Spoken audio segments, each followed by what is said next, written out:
আমি ধন্যবাদ জানাই ইরানের যিনি প্রতিরক্ষা মন্ত্রণালয়ের মুখপাত্র আছেন ব্রিগেডিয়ার জেনারেল রেজা তালাইনিককে। আল্লাহ তাকে নেক হায়াত দান করুক, তার জীবনও হুমকির মুখে। পুরো খবরটি দেওয়ার আগে শুধু এতটুকুই বলি, এবার যদি ইরান হেরে যায়, ইসরায়েলের সাথে আরবদের লড়াইয়ের ইতিহাস আছে। আমরা তো ইতিহাস পড়ি না, আপনাদের একটু পড়া উচিত, মাঝে মাঝে জানবেন। এই ইতিহাস বলছে দুইটা লড়াই হয়েছে, দুইটা লড়াইয়ে আরবরা হারছে, শোচনীয়ভাবে হারছে। কেন হারছে জানেন? সেনার সক্ষমতার অভাব ছিল না, মেশিনারিজের অভাব ছিল না, সমস্যা ছিল নিজেদের মধ্যে ঐক্যবদ্ধতা।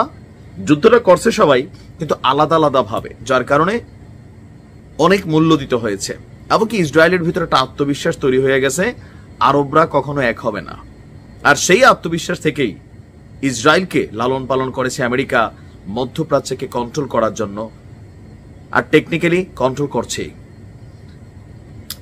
এবার যদি ইরান হারে, ইরাক হারছে, সাদ্দাম হোসেন নাই হয়ে গেছে, এর আগে মুরসি নাই হয়েছে, আর এবার যদি ইরান হারে, খামেনি নাই হবে, এরপরে পাকিস্তান, মনে রাখেন, এরপরে হয়তো বা বাংলাদেশ হতে পারে, কখন কার দিক দিয়া টার্গেট হয়। যাই হোক, তবে সর্বোচ্চ লড়াই চালিয়ে যাচ্ছে ইরান, জনগণকে আশ্বস্ত করার চেষ্টা করছে, কারণ জনগণের মধ্যে ভয় কাজ করছে।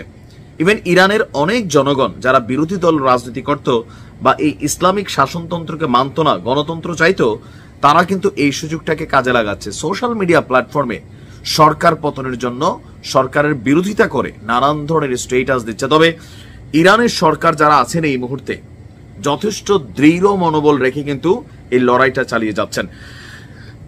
গতকালকে গভীর রাতে এক টেলিভিশন সাক্ষাৎকারে আপনার ইরানের এই প্রতিরক্ষা মন্ত্রণালয়ের মুখপাত্র তিনি বলছেন যে ইসলি শাসন ব্যবস্থার উপর একটা কঠিন আঘাত করা হবে, আর সেই প্রতিশ্রুতি নিয়ে ইরানের প্রতিরক্ষা মন্ত্রণালয় যুদ্ধের সর্বোচ্চ আয়োজন সাজিয়েছে।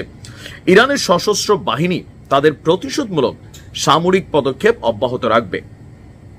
আমাদের জাতি একটা চাপিয়ে দেওয়া যুদ্ধের মুখোমুখি, এবং শত্রুরা আমাদের জনগণের প্রতিটি অংশের শক্তি এবং স্থিতিস্থাপকতাকে লক্ষ্যবস্তু করেছে।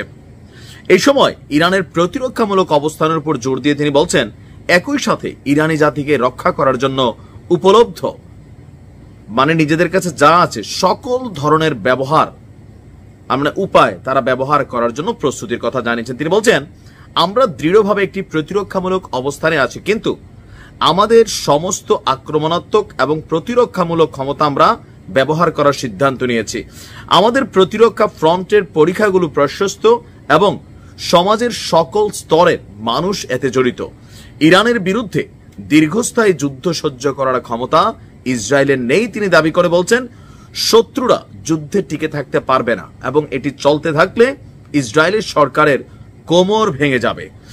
তিনি বলছেন যে প্রতিশোধমূলক ব্যবস্থা নেওয়ার জন্য ইরান প্রথমবারের মতন একটি নতুন ক্ষেপণাস্ত্র ব্যবস্থা সামনে ব্যবহার করতে যাচ্ছে। ইতিমধ্যেই আমি বলছিলাম যে অক্টোপাসের একটা ঝাঁক পাঠাইছিল, এখানে বিভিন্ন ধরনের আপডেট ভার্সন বা বিভিন্ন যে মেশিনারিজ গুলো আছে ক্ষেপণাস্ত্র, সেগুলোর কিন্তু একটা ট্রায়াল ভার্সন করছে, সম্ভবত সেখান থেকে কোনো একটাকে পিক এন্ড চুজ করছে, নাম প্রকাশ করা হয়নি। তিনি বলছেন যে আজ আমরা প্রথমবারের মতন আমাদের একটি নতুন ক্ষেপণাস্ত্র ব্যবহার করেছি, এবং ইসরায়েল বুঝতেও পারেনি যে এটি মোতায়েন করা হয়েছে। তাদের জন্য এই ধরনের আরো অনেক বিষয় অপেক্ষা করছে, যা আমরা খুব শীঘ্রই শত্রুদের উপর ব্যবহার করতে যাচ্ছি। তবে ইরানকে অনেক মূল্য চুকাতে হবে, এটা কিন্তু সত্য, অনেক মূল্য চুকাতে হবে। কারণ লড়াইটা তো দেখেন শুধুমাত্র ইসরায়েলের বিরুদ্ধে না, পুরা পশ্চিমা ফোর্স সাপোর্ট শুরু করে দিছে, তো এটা তো সম্ভব না। ইরান অনেক ক্ষতিগ্রস্ত হবে, তারপরেও লড়াই থেকে পিছপা হবে না, বা কতক্ষণ টিকে থাকে সেটাই দেখার অপেক্ষায়। দোয়া রইল, ভালো থাকুন।